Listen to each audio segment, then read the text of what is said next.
Hai guys, perkenalkan nama saya Helga Kirani. Saya dari 10 IPA 3. Pada kali ini saya akan mengobservasi sebuah buku yang berjudul Bencana Gempa Bumi. Definisi umum dari buku ini berjudul Bencana Gempa Bumi yang dikarang oleh Primus Supriyono, penerbit Andi, dan Kota Terbit Yogyakarta. Definisi bagian dari buku ini terdiri dari 7 bab. Bab pertama membahas tentang pengertian dan proses gempa bumi. Pengertian gempa bumi adalah peristiwa bergetarnya bumi akibat pelepasan energi dari dalam perut bumi secara tiba-tiba, sehingga menciptakan gelombang seismik yang ditandai dengan patahnya lapisan batuan pada kerak bumi. Kedua, sifat-sifat dan struktur bumi, teori lempeng bumi, proses gempa bumi, dan penyebab gempa bumi. Bab kedua membahas tentang kekuatan dan dampak gempa bumi. Kekuatan gempa bumi dapat diukur dengan alat seismograf. Dan dampak gempa bumi dapat menghancurkan bangunan hanya dalam waktu beberapa detik saja.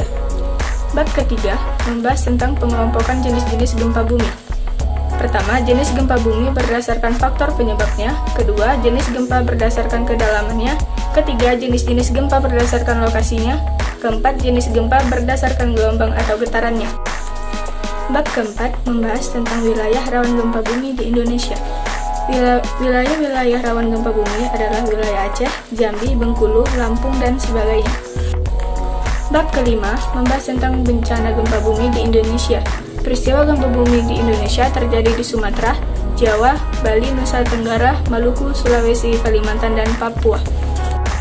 Bab 6 kebijakan penanggulangan bencana gempa bumi. Kebijakan pemerintah, konvensi internasional, program pendidikan PRB, gempa bumi di sekolah. Dan yang terakhir, bab 7 membahas tentang kesiapsiagaan menghadapi bencana gempa bumi.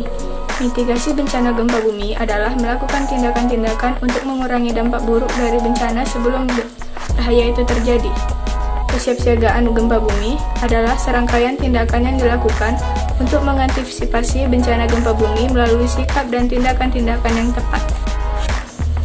Definisi manfaat dari membaca buku ini adalah kita dapat mengetahui pengertian gempa bumi, penyebab gempa bumi, dampak dari gempa bumi, dan kesiapsiagaan menghadapi gempa bumi.